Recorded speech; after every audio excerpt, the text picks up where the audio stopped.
Hey, how's it going, you guys? CJ again, and today is my inaugural advice video, the first of its kind. And on that note, I don't actually have a name for this series yet, so if you want to put one in the comments below, if you can think of a name that you want to call this, then awesome. If not, I'll be brainstorming until next week. Anyway, but for today's advice video, I'm going to advise you guys about being yourself and being very true to yourself. Kind of just, you do you, as the more modernist phrase likes to say. But yeah, for pretty much all I have to say on the subject is you're awesome. I mean, honestly, you are great. There is no better you than who you are. And we all want to know about who exactly you are, if that makes sense.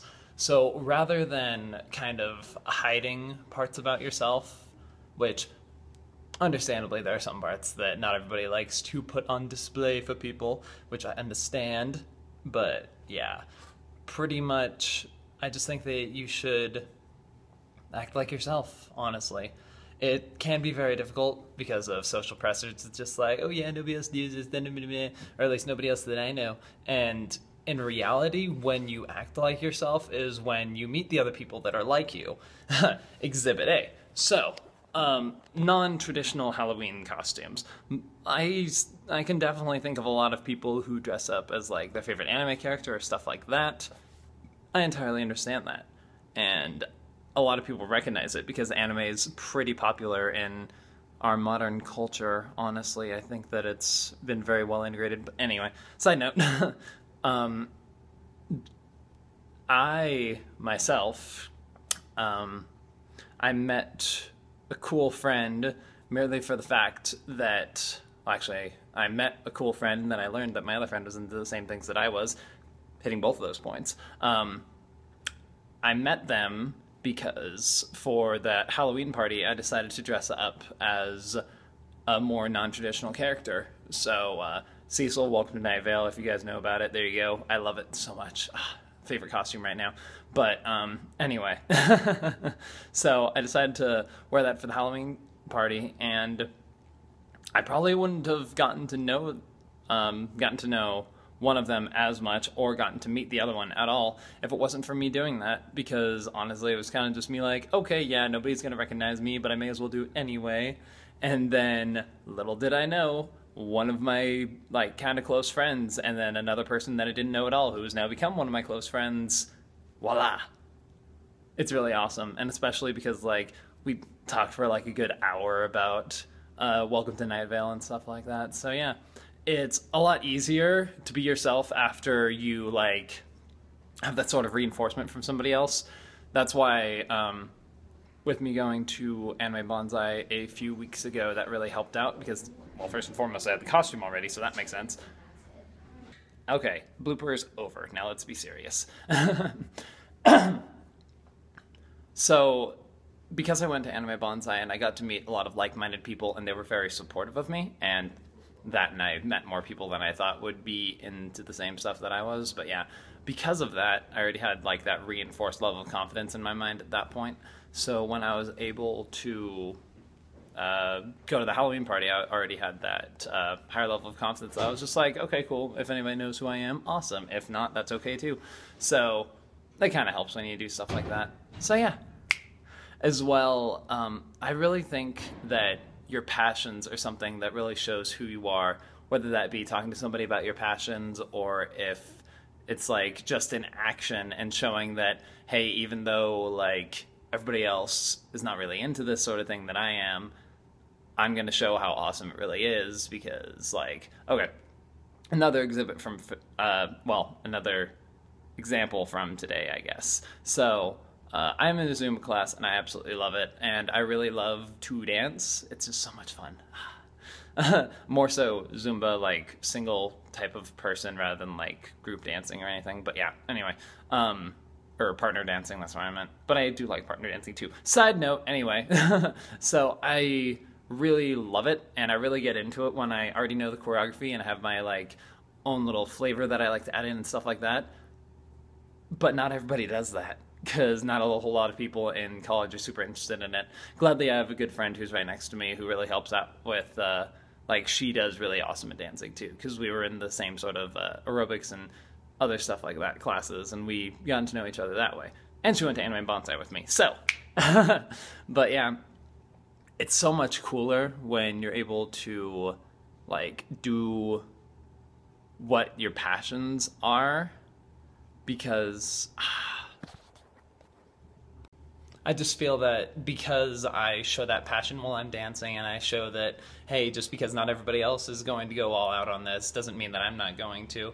It just makes it so, at least in my opinion, for what I've noticed, other people try harder to dance well, or like try to do their own thing as well. So it's kind of cool how you can influence people like that. See, if you're showing off your passions, other people will work on it too. Yeah. And that's kind of what you have to do, is you have to be an example. Like, well, this is going a little bit off topic again, but apparently I'm really good at that today. If you're showing off your own passions, it really helps inspire others. Another example from earlier in this week, so my history of physical education teacher, who I'm actually going to go see in just a few minutes, he talked to us about passion and having passion for your work and really trying to find what it is that you like, seeing as in the class we're going to be looking through a lot of physical education jobs. But anyway, he just really showed how passionate he is about his job by how he talked about it, if that makes sense. Like, you know, when people talk about their passions, it's just like they really are inspiring and they make you want to do something too. Just like get up and dance and move and go, and yeah, anyway. Pretty much just like when you're able to be an example like that, it helps others to be able to open up and find their passions, or just show like how much of an influence that your passions can make on other people. So yeah, it's pretty cool. I very much respect him for that. Thank you very much. Anyway. As well, he had another major piece of advice that I wanted to add into this video. And what he said was, regardless of whatever makes you happy, whether that be being a physical therapist, what I want to do, or shooting guns, just a random side hobby, I don't know, making a job out of that, or even if you just want to run a taco truck. It doesn't matter what you want to do. You just have to figure out how to make it profitable, so to speak. You don't have to, but it's preferable, right? Make a nice standard of living. But yeah, it's that you have to find your own way with it. And if you're able to do that, you'll never work a day in your life. Like, if you're enjoying your job, never work a day in your life. Everybody's always heard that one. But yeah, it's honestly just like, find that passion, grab it, hold on to it. And even if it's not the most logical thing that a lot of people are talking about, which I can agree to an extent that your passions should be somewhat logical or somewhat linear to like a financial path, I understand, but as long as you enjoy whatever you're passionate about, you do it, you make a good job out of it, you'll be able to do just fine. And it doesn't matter. You don't have to be like a rich super millionaire or something like that to have a great life. You could just be driving around the country in your van, not have a place to call your own, but as long as you're happy with it, I think you're succeeding in life. So yeah, that's my advice. Be yourself, enjoy your passions, just go for it. See, I didn't say just do it. There's no little Shia LaBeouf who will appear right here. That because Adobe Creative Cloud is being... Yeah, anyway, I'm hopefully going to be able to edit my videos a little bit more soon. But I'll talk about that at Thankful Thursday, depending on when the software gets here. But yeah, I hope that you guys are having a great day. And don't forget, I still need a name for this series. So if you want to put that in comments below, feel free to do it. And I hope that I've been able to help you out somewhat with this. Just reinforce that idea that, hey, we all have our passions, regardless of whether there's something that's smart or like what society says that we should have. I think that it should be something you should follow, as long as it's not inhibiting other people, which Yeah, that's kind of important. But yeah. All right. I hope you guys have a great day. And this is CJ signing off. Oh, and if you have any other advice things that you'd like to have me talk about, please put it in the comments below, because I would love to be able to help you out with whatever's going on. Because I have like this huge, well, it's not a huge notebook. It's like 2 pages in a notebook. But like I've been going through this list of all these different subjects that I want to talk about, and I'm starting to expand on them, and I'm planning them out and when I want to do them. Like Valentine's Day, doing a little sweethearts thing, and being alone. Yeah, anyway, spoilers. I hope that you guys have a great day, and I'm gonna stop tangenting off of this, and I'll see you guys around.